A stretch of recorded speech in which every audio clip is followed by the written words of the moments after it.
It was barely 8 in the morning when I found myself leaning back in my porch chair with a mug of coffee, staring at a woman in a neon-pink tracksuit who was standing on the other side of my locked front gate like she was auditioning for a daytime courtroom drama.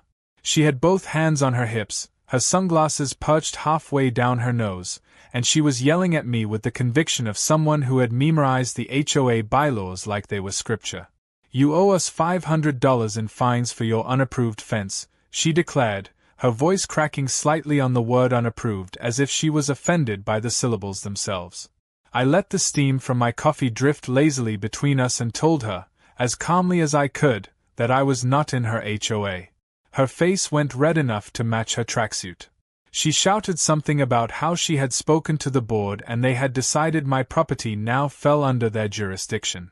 I asked if that meant she was planning on expanding the boundaries of her HOA like a medieval kingdom, and the look she gave me could have curdled milk. I should have just gone back inside, but there was something about the ridiculousness of the situation that made me sit there and watch her perform.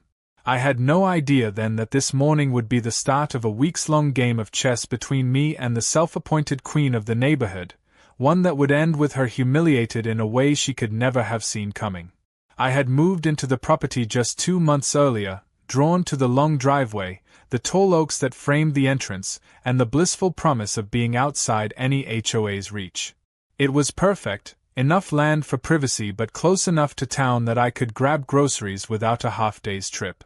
My gate wasn't ornamental, it was functional, meant to keep my dog safe and unwanted visitors out. At least, that was the idea. I had noticed her the first week I moved in, walking her tiny dog near my driveway every morning, giving my gate that lingering look like she was trying to calculate the square footage of my soul. At first, I thought she was just a nosy neighbor. I didn't realize I had met the woman who would become my personal nemesis. The first letter arrived folded into a plastic sleeve taped to my mailbox.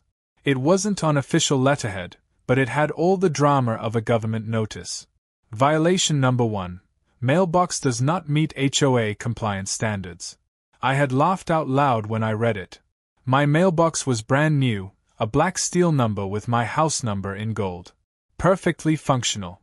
I tossed the letter in the trash. 2 days later, another letter appeared, this time about my lawn being overly green and in need of approved treatment. I didn't know overly green was a crime. This one I pinned to my fridge just to remind myself of the absurdity.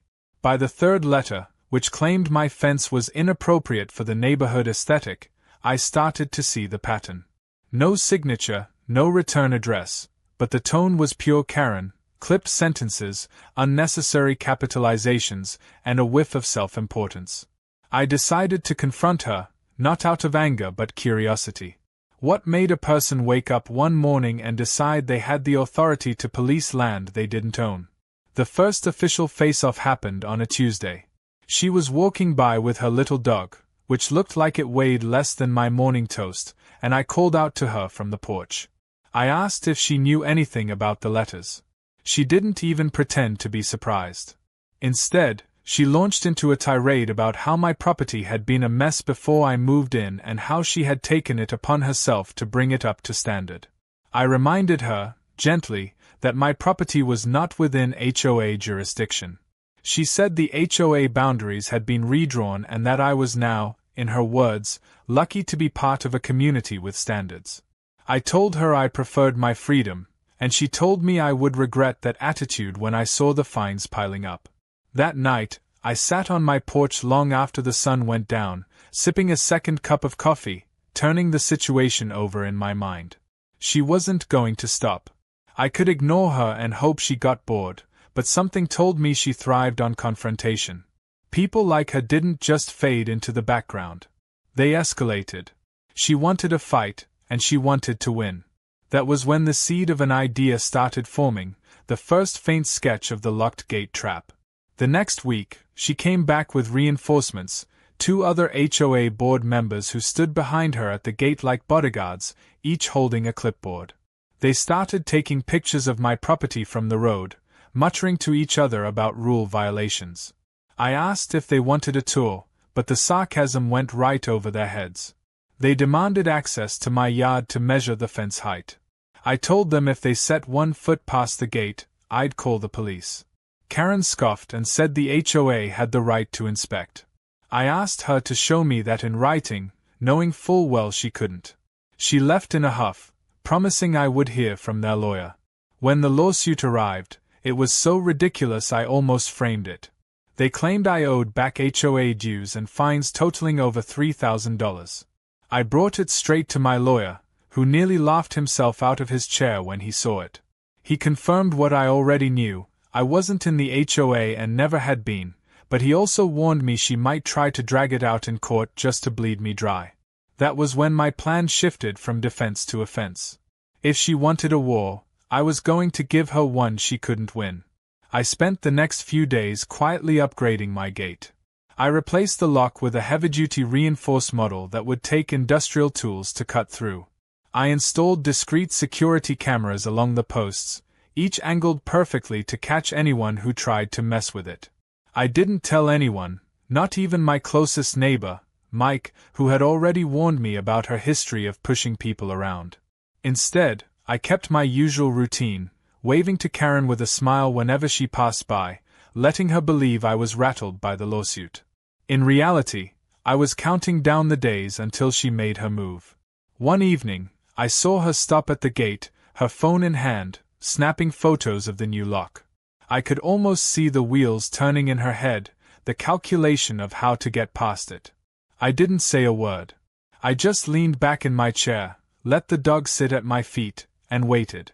The trap was almost ready, and all it needed now was the Queen herself to walk right into it.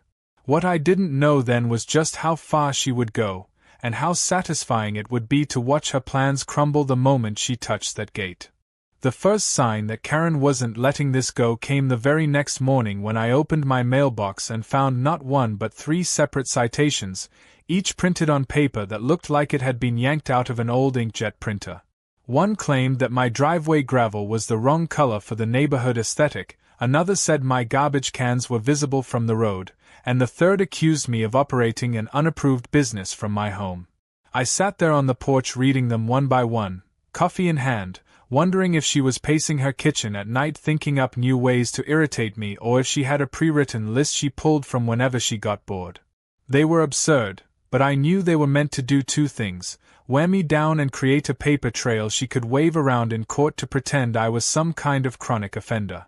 I could have ignored them, tossed them straight in the trash, but part of me enjoyed reading her attempts at sounding official.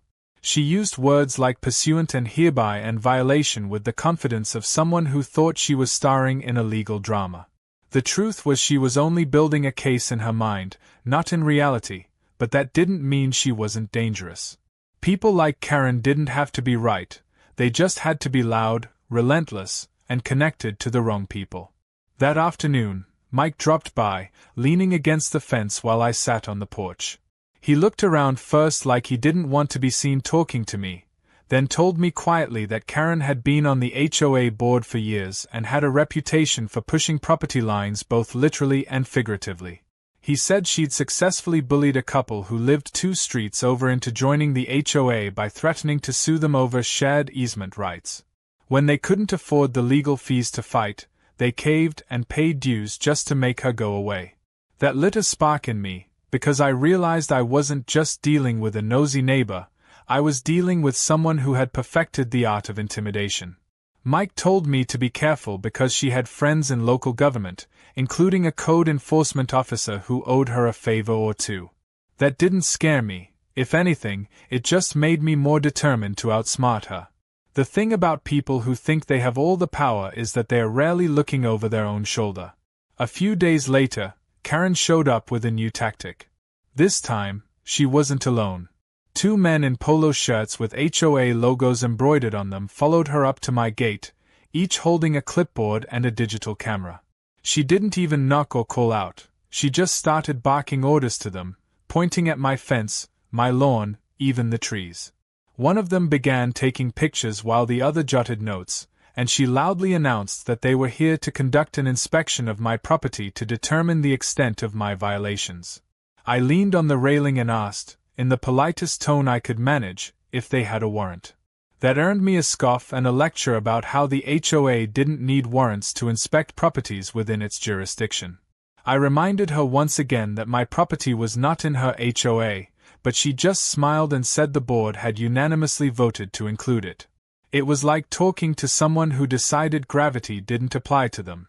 I could feel my patience thinning, but I also knew losing my temper would give her exactly what she wanted.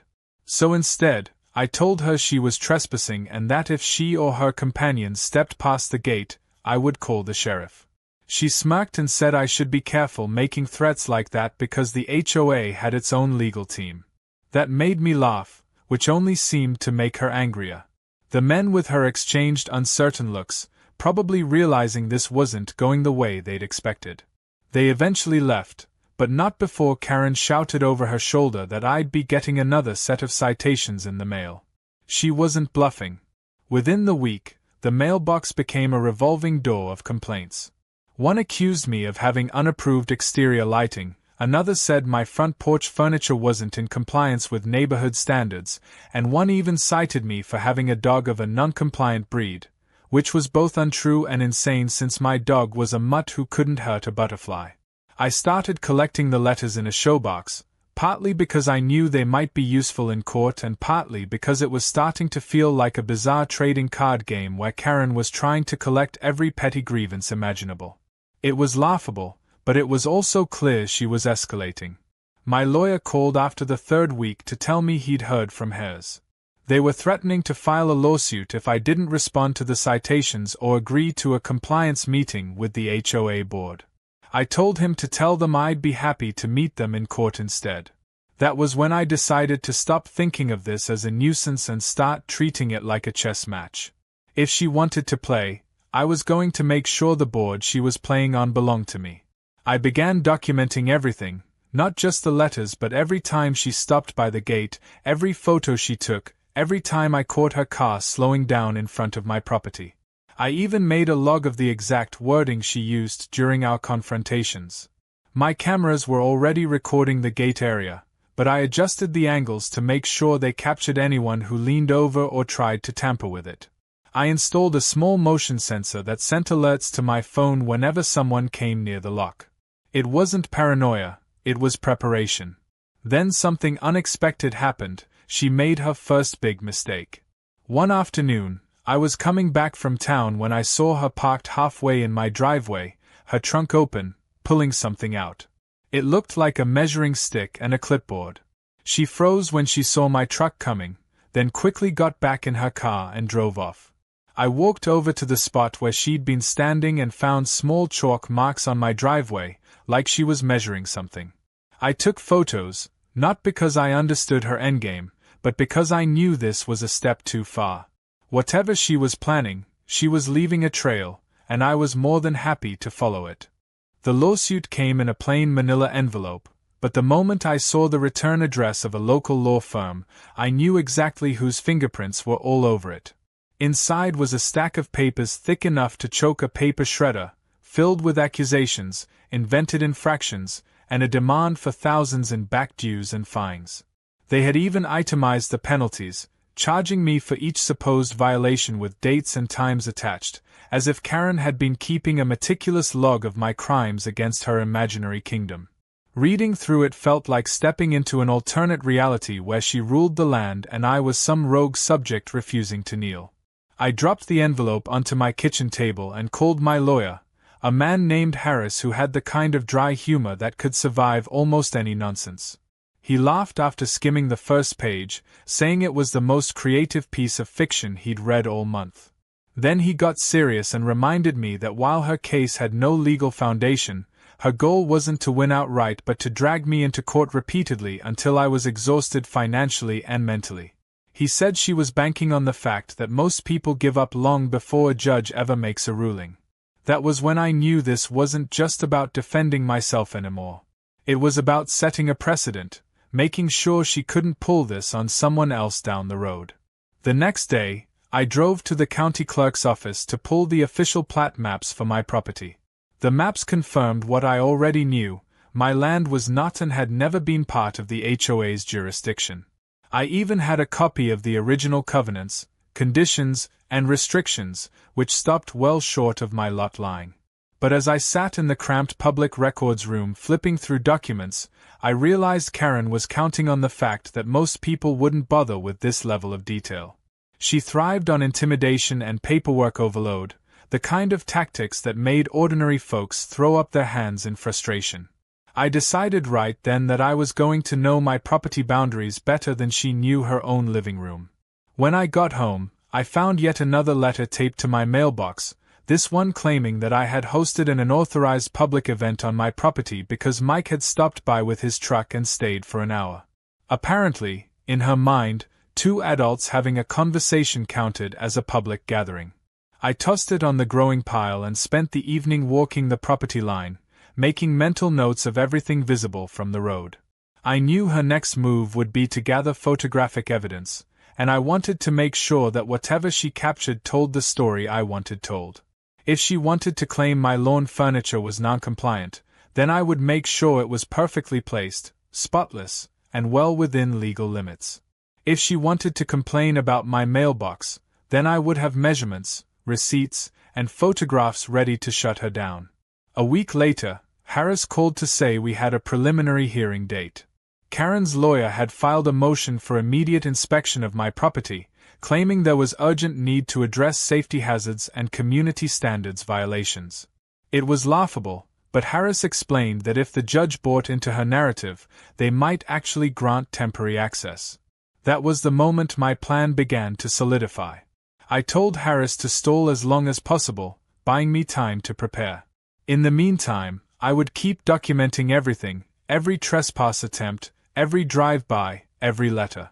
I was going to build my own case, not just to get her off my back, but to put her in a position where stepping onto my land would be the worst mistake she could make.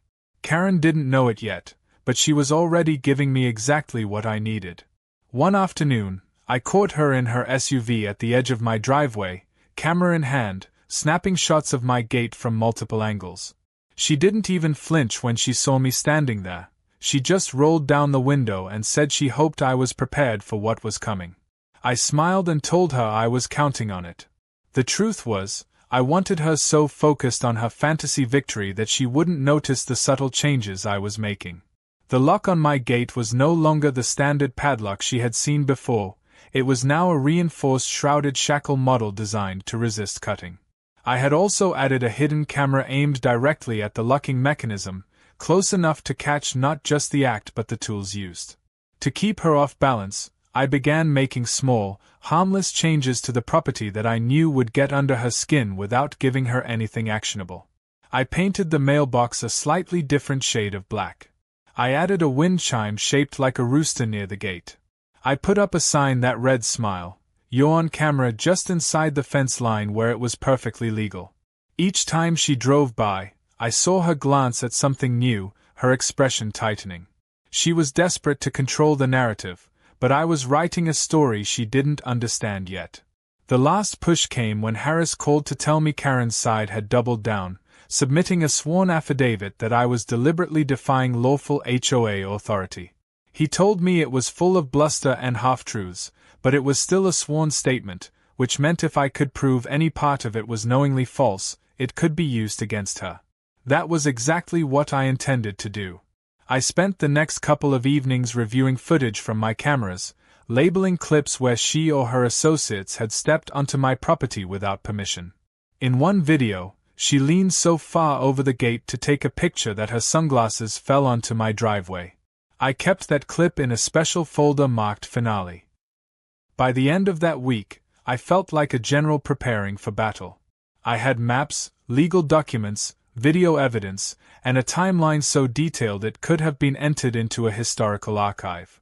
More importantly, I had a gate that was no longer just a barrier, it was bait.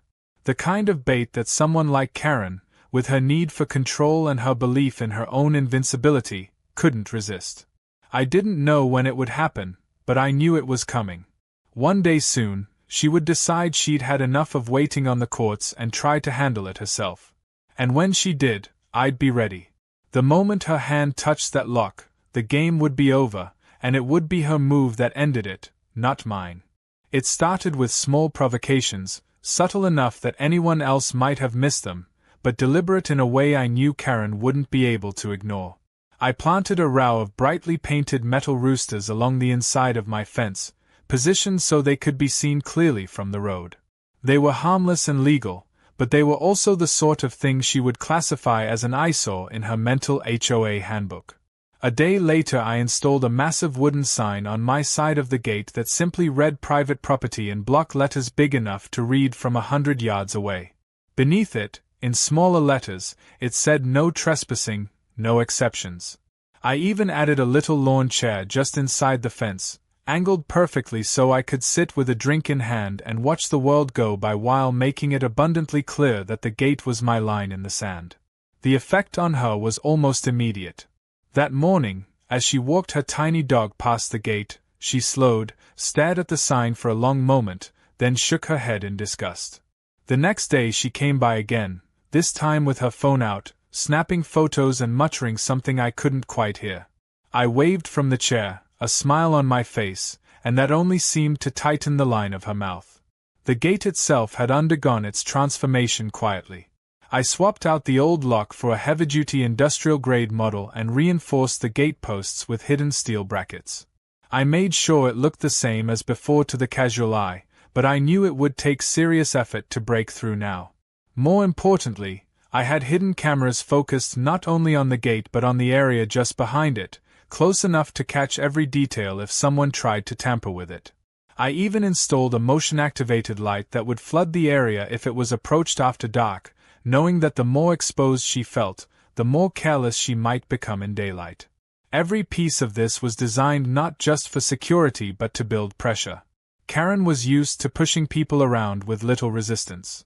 She thrived on making others bend to her will quickly. Now she was hitting a wall, and each day she didn't get her way was another turn of the screw. Mike stopped by one afternoon while I was tightening one of the brackets on the gate. He leaned on the fence and asked if I was expecting trouble. I told him I wasn't expecting it, I was inviting it, though not in so many words. He laughed, but I could see the worry in his eyes. He'd lived in the neighborhood long enough to know that Karen didn't back down easily, and he warned me again that she had a habit of pushing until she found a crack. I told him this time she was going to find steel instead. What I didn't tell him was that I wasn't just waiting for her to make a move. I was actively giving her reasons to do it sooner rather than later. I wanted her impatient, frustrated, and convinced that if she didn't act quickly, she might lose her imagined control altogether. The provocations continued in small, calculated doses. I replaced my porch light with a lantern-style fixture in bright copper, something I knew would stick out from the subdued neutral tones she preferred for the neighborhood. I planted a few colorful wind spinners in the yard, their bright blades whirling cheerfully in the breeze. I even put a rustic bench under one of the oak trees near the road, well within my property line, where I would sometimes sit with my dog and watch cars go by. Each of these things was perfectly legal and well maintained, but to Karen, they were likely signs of defiance, the kind that demanded a response. And sure enough, the letters kept coming, new citations claiming I had violated community guidelines on exterior design, outdoor furniture, and property maintenance. Each one went straight into my evidence folder, another brick in the wall I was building for the day we finally ended up in front of a judge. The next escalation came when she arrived one morning with a clipboard and a man I didn't recognize. They stopped at the gate, pointing at various parts of my property while the man took notes. I walked out onto the porch, coffee in hand, and asked if I could help them. Karen announced that she was conducting an emergency inspection in preparation for the upcoming hearing. I reminded her once again that she had no authority here, but she waved a hand like I was a child interrupting grown-ups. The man with her kept glancing at the cameras mounted near the gate, clearly aware they were being recorded. I made sure to mention it out loud, just in case Karen needed a reminder that everything she did here was documented. She didn't like that. She turned sharply, muttering something under her breath, and left without another word. Later that day, I reviewed the camera footage and noticed something telling. While they were at the gate, Karen had tried to push against it, testing its strength, her hand lingering on the lock for just a second longer than necessary. It wasn't enough to call the police, but it was a clear sign she was getting bolder. She wasn't going to wait for the courts to decide, she wanted to take matters into her own hands. That was exactly what I was counting on. The trap wasn't just the physical gate, it was the scenario I was creating around it, one where her need to assert dominance would push her into making a move she couldn't take back. As the days passed, her drive-bys became more frequent. Sometimes she slowed to a crawl in front of my driveway, other times she stopped altogether, pretending to fuss with her phone while her eyes scanned the property. I kept my routine steady, sitting in the chair by the gate in the mornings, walking the dog in the afternoons, tending to the garden in full view. I wanted her to see that I wasn't hiding, that I wasn't intimidated. The more unshakable I appeared, the more desperate she would become to prove she was still in control. It was a game of patience, and I was willing to let it play out as long as necessary. One particularly hot afternoon, I was out front adjusting one of the wind spinners when I saw her SUV pull up. This time, she didn't get out right away. She just sat there, staring at the gate like she was working out a problem in her head. After a moment, she pulled away without a word. That told me all I needed to know. She was planning something, and it was only a matter of time before she acted on it. I could feel the tension tightening like a coiled spring, ready to snap. The only question was when, and when it happened, I intended to be ready with every camera rolling, every angle covered, every piece of evidence lined up so that there would be no doubt about what she had done. She thought she was closing in on me, but the truth was, she was walking straight into the jaws of a trap she didn't even know existed, and when it finally snapped shut, there would be no way out for her. It happened on a Saturday morning, the kind where the sun was already bright but the air still carried the cool bite of the night before. I was inside making breakfast when the motion alert from the gate camera buzzed my phone. At first, I assumed it was just another passing car or maybe Mike heading into town, but when I glanced at the screen, my pulse jumped. There she was, Karen, standing at the gate with two of her HOA companions, both in matching polo shirts. In her hands was a pair of bolt cutters so large they looked borrowed from a construction site. One of the men carried a clipboard, the other had a camera slung around his neck, and they were huddled together like conspirators about to pull off a heist. I set my coffee down, not in a rush but with the kind of calm you get when you've been waiting for a moment for weeks. I walked to the front door, opened it, and stepped out onto the porch just as she slipped the bolt cutters over the shrouded lock. She was so focused she didn't even see me at first, her jaw tight, eyes narrowed, the steel jaws of the cutters closing on the lock with a metallic clink. The lock didn't even flinch. She pulled back, adjusted her grip, and tried again, this time with more force. Still nothing. When she finally noticed me watching, she straightened and launched into some half-baked speech about exercising the HOA's right to inspect community property. I reminded her that my land wasn't part of her jurisdiction, my voice carrying the same calm tone I'd used every time we had this argument. She ignored me and signaled to the man with the camera to start taking pictures. I told her plainly that she was trespassing, that everything she was doing was being recorded, and that the police would be called if she didn't step away.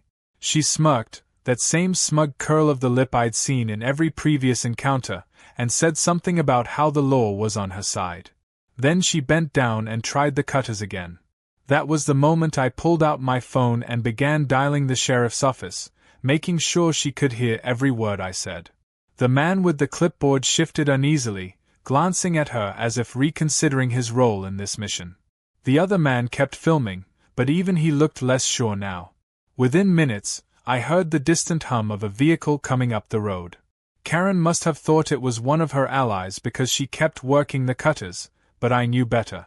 The white SUV that rounded the bend was unmistakable, the sheriff's department. The deputy stepped out, took one look at the scene, and asked me to explain what was happening. I didn't have to say much. I pointed to the cameras, the lock, the bolt cutters in her hands, and let him put the pieces together himself.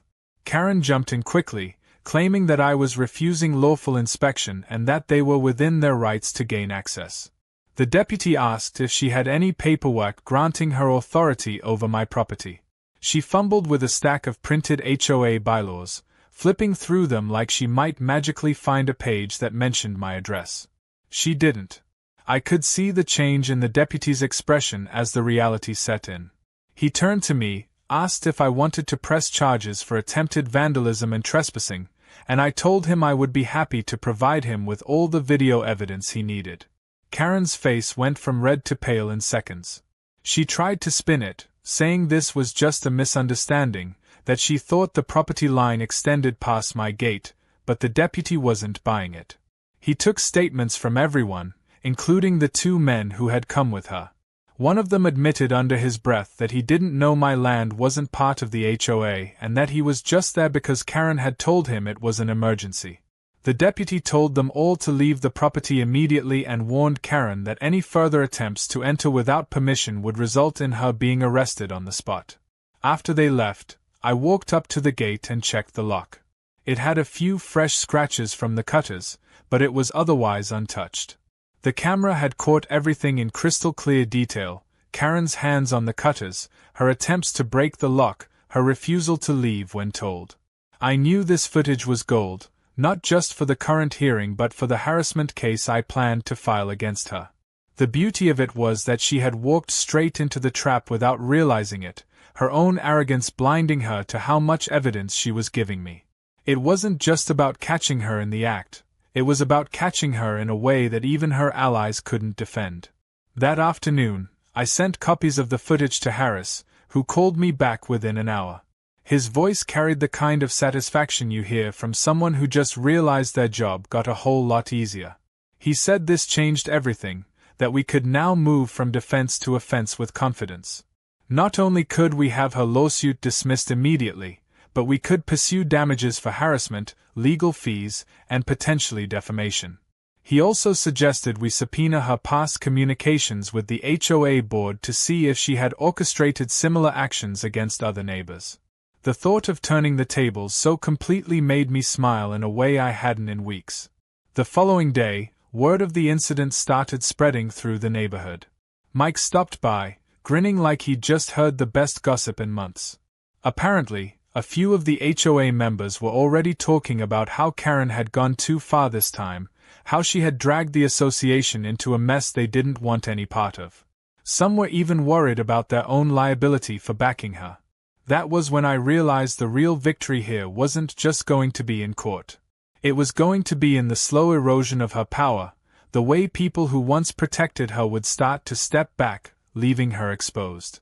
Over the next few days, I kept my routine the same, acting as though nothing had changed while in reality, the entire balance of power had shifted. Karen drove by less frequently, and when she did, she avoided eye contact. I suspected her lawyer had told her to keep her distance, but it didn't matter, the damage was done. I had the footage, the witnesses, and a legal case strong enough to dismantle every claim she had made against me. For weeks she had been the one applying pressure, sending letters, and making demands. Now she was the one under scrutiny, and the more she tried to spin the story in her favor, the more the truth would come out. It struck me how quickly arrogance can turn into desperation. She had come to my gate that morning expecting to intimidate me, to force her way onto my property in front of witnesses so she could claim victory. Instead, she had been caught red-handed, her bluff called in the most public way possible. The trap had sprung exactly as I had planned, and the best part was that I hadn't lifted a finger to make her walk into it. She had done that all on her own, powered by nothing more than her belief that she couldn't lose. Now, she was starting to realize she already had. The fallout began faster than even I had anticipated, and it was clear within days that the incident at the gate had struck deeper than a simple neighborhood squabble. By Monday morning, Harris had already filed the motion to have Karen's lawsuit dismissed, attaching the video footage, still images, and witness statements from both me and the two men she had dragged along with her. He didn't just file for dismissal though, he also included a counterclaim for harassment, attempted trespass, property damage, and legal fees, effectively turning her entire campaign against me into a weapon aimed squarely back at her. When he called to update me, his tone carried that mix of professional satisfaction and barely concealed amusement that told me he knew she had no way out. Meanwhile, whispers began to circulate in the neighborhood, The kind that grow when people start putting together pieces they'd never connected before. Mike told me that a few longtime residents were beginning to admit quietly that Karen had pulled similar stunts in the past, though no one had ever managed to catch her so completely in the act. Now, with the video playing on repeat in a few HOA members' private group chats, she wasn't the queen bee anymore, she was a liability. When the court date arrived for what should have been the first round of her case against me, she walked in wearing a bright blazer and the same self-assured expression I'd seen countless times at the gate. But the confidence cracked when the judge barely let her lawyer speak before turning to Harris and asking for our evidence. The moment the video played on the small courtroom monitor, the entire tone of the room shifted. There was Karen, clearly visible, hands gripping bolt cutters, jaws set in determination, refusing to leave when instructed. There were her companions, one filming and the other looking increasingly uncomfortable. There was my voice, calm and measured, warning her about trespassing. And there was the lock, unyielding, her efforts useless but caught from multiple angles. The judge asked her directly if she had permission to enter my property that day, and her answer was a stumbling attempt to reframe the event as an urgent compliance inspection. Harris followed up with a copy of the county plat maps showing my property was outside HOA jurisdiction entirely. The judge didn't even bother to hide his irritation. In less than 15 minutes, the lawsuit was dismissed with prejudice, meaning she couldn't bring it back, and our counterclaim was approved to proceed. Leaving that courtroom felt like walking out of a long storm into sudden sunlight. Karen avoided looking at me as we passed in the hallway, her steps sharp and fast, her lawyer trailing behind with a folder clutched to his chest. Harris told me that based on the evidence and the public nature of the incident, we stood an excellent chance of winning damages. More importantly, the dismissal meant that every letter, every bogus citation, every so-called violation she had sent me was now part of a documented harassment campaign. Each of those pieces of paper I had carefully saved in my showbox wasn't just a record anymore, it was ammunition. Back in the neighborhood, the shift in perception was almost palpable. People who had once nodded politely when she passed began crossing the street or looking away. Mike said the HOA meetings had turned tense, with several board members openly questioning her leadership and hinting that her actions might put the entire association in legal jeopardy. I didn't need to attend to know the cracks were widening. Her authority had always rested on intimidation and the belief that she was untouchable. Now everyone had seen proof that not only could she be challenged, she could be beaten decisively. And worse for her, the defeat had been public, with the very people she used to rally to her side now replaying the footage as a private joke. The weeks that followed were a study in slow unraveling. The once constant drive-bys stopped altogether. The letters ceased. Instead of her bright tracksuit striding past my gate each morning, I saw nothing but empty pavement. But silence from her didn't mean silence in the community. Stories began to surface about other homeowners she had targeted over the years, from a young couple who had been fined for their flower colors to an elderly widow who had been harassed over the height of her hedges. The difference now was that people were speaking up, emboldened by the fact that someone had finally stood their ground and come out on top. I became a kind of reluctant rallying point for those who had quietly resented her rule but never dared to resist it. Meanwhile, Harris was methodically building our harassment case, weaving together the timeline of letters, false citations, attempted trespass, and the failed lawsuit. He told me we could potentially recover enough in damages to cover all my legal costs and then some. The hearing for our claim was scheduled for early the following month, and in the meantime, he advised me to keep living as normally as possible, to avoid any interaction with Karen, and to let her own behavior, or lack of it, speak for itself. That was fine by me.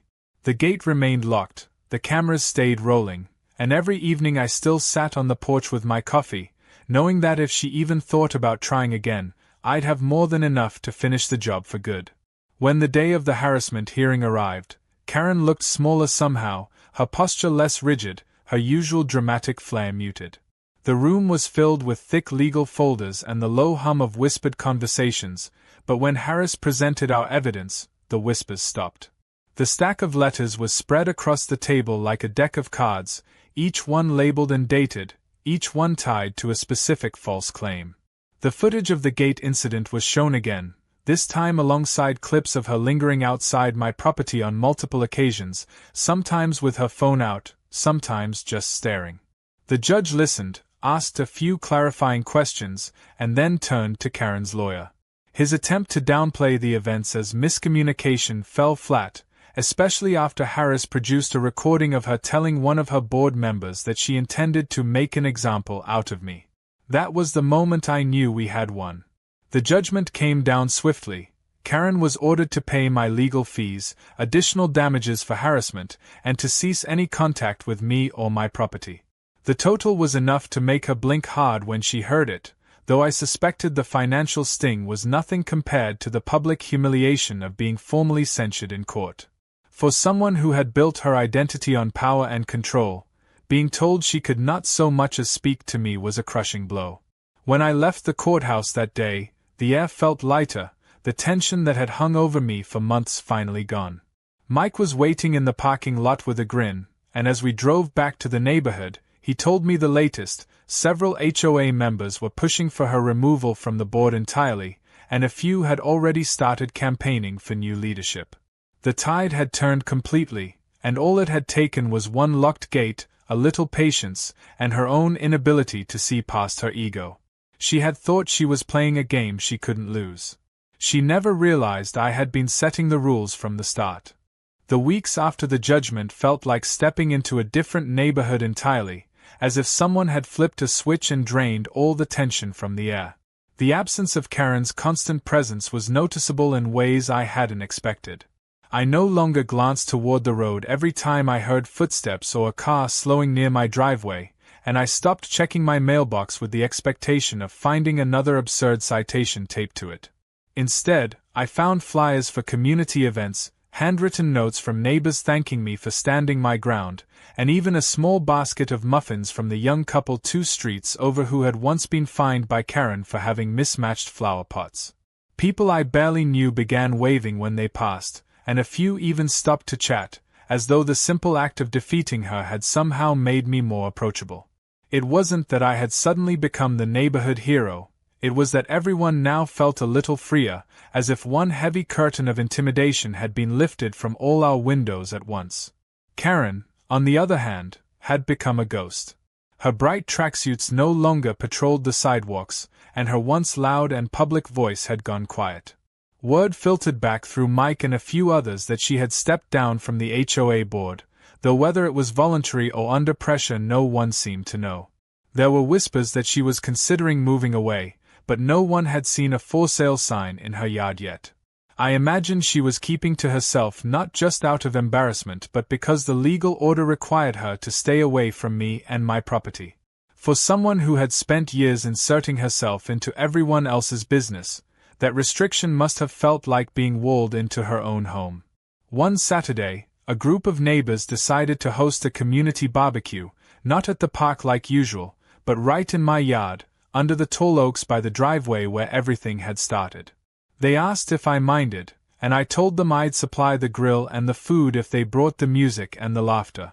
It turned out to be one of the best afternoons I'd had since moving in, kids running across the grass, adults chatting in small circles, the smell of burgers and ribs drifting through the air.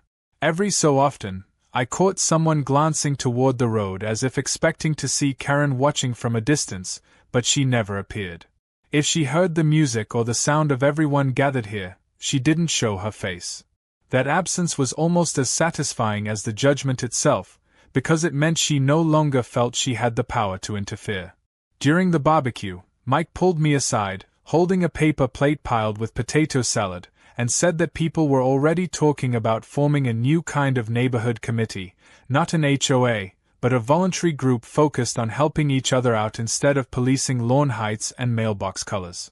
He said the idea wouldn't have even come up if it weren't for the way I had handled Karen.